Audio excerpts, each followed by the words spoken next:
ಮೇಕೆಯನ್ನು ನುಂಗುತ್ತಿದ್ದ ಬೃಹತ್ ಹೆಬ್ಬಾವನ್ನು ಹಿಡಿದ ಉರುಗ ತಜ್ಞರು. ರೈತನು ಊರಿನ ಹೊರವಲಯದಲ್ಲಿ ಕುರಿಗಳನ್ನು ಮೇಯಿಸುತ್ತಿದ್ದ ವೇಳೆ ಸುಮಾರು 13 ಅಡಿ ಉದ್ದದ ಬೃಹತ್ ಹೆಬ್ಬಾವು ಮೇಕೆಯ ಮೇಲೆ ದಾಳಿ ಮಾಡಿದೆ. ಮೇಕೆ ಮರಿಯನ್ನು ನುಂಗಲು ಯತ್ನಿಸುತ್ತಿದ್ದ ವೇಳೆ ಇದನ್ನು ಗಮನಿಸಿದ ಮೇಕೆಗಳ ಮಾಲೀಕ ಮೇಕೆ ಮರಿ ಪ್ರಾಣ ಉಳಿಸಲು ಜೋರಾಗಿ ಕಿರುಚಾಡಿ ಅಕ್ಕಪಕ್ಕದವರನ್ನು ಕರೆದಿದ್ದಾನೆ. ಜನರ ಕಿರುಚಾಟಕ್ಕೆ ಗಾಬರಿಗೊಂಡ ಹೆಬ್ಬಾವು ಪಕ್ಕದಲ್ಲೇ ಇದ್ದ ಕತ್ತಾಳಿ ಗಿಡ ಸೇರಿಕೊಂಡಿದೆ. ಕೊರಟಗೆರೆ ತಾಲೂಕಿನ ಕುರಂಕೋಟೆ ಗ್ರಾಮ ಪಂಚಾಯಿತಿ ವ್ಯಾಪ್ತಿಯ ಮಣುವಿನಕುರಿಕೆ ಗ್ರಾಮದಲ್ಲಿ ಈ ಘಟನೆ ನಡೆದಿದೆ.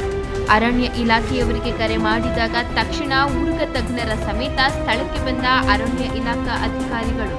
ಉರುಗ ತಜ್ಞ ದಿಲೀಪ್ ಸುಮಾರು ಸಮಯ ಕಾರ್ಯಾಚರಣೆ ನಡೆಸಿ ಹೆಬ್ಬಾವನ್ನು ಸೆರೆ ಹಿಡಿಯುವಲ್ಲಿ ಯಶಸ್ವಿಯಾಗಿದ್ದಾರೆ. ನಂತರ ಅದನ್ನು ಹೊರತಂದು ಸುರಕ್ಷಿತವಾಗಿ ಅರಣ್ಯಕ್ಕೆ ಬಿಡಲಾಗುತ್ತದೆ ಎಂದು ಅರಣ್ಯ ಇಲಾಖಾ ಅಧಿಕಾರಿ ರವಿಕುಮಾರ್ ತಿಳಿಸಿದರು. ಕಾರ್ಯಾಚರಣೆಯಲ್ಲಿ ಆರ್ಎಫ್ಒ ರವಿಕುಮಾರ್ ನೇತೃತ್ವದಲ್ಲಿ ಡಿಆರ್ಎಫ್ಒ ದಿಲೀಪ್, ರಘು, ಗುರುಕಿರಣ್, ಹನುಮಯ್ಯ, ರಂಜನ್, ಕಿರಣ್ ಸೇರಿದಂತೆ ಉರುಗ ತಜ್ಞರ ಸಹಕಾರದಿಂದ ಭಾರೀ ಗಾತ್ರದ ಹೆಬ್ಬಾವು ಹಿಡಿಯುವಲ್ಲಿ ಯಶಸ್ವಿಯಾಗಿದ್ದಾರೆ.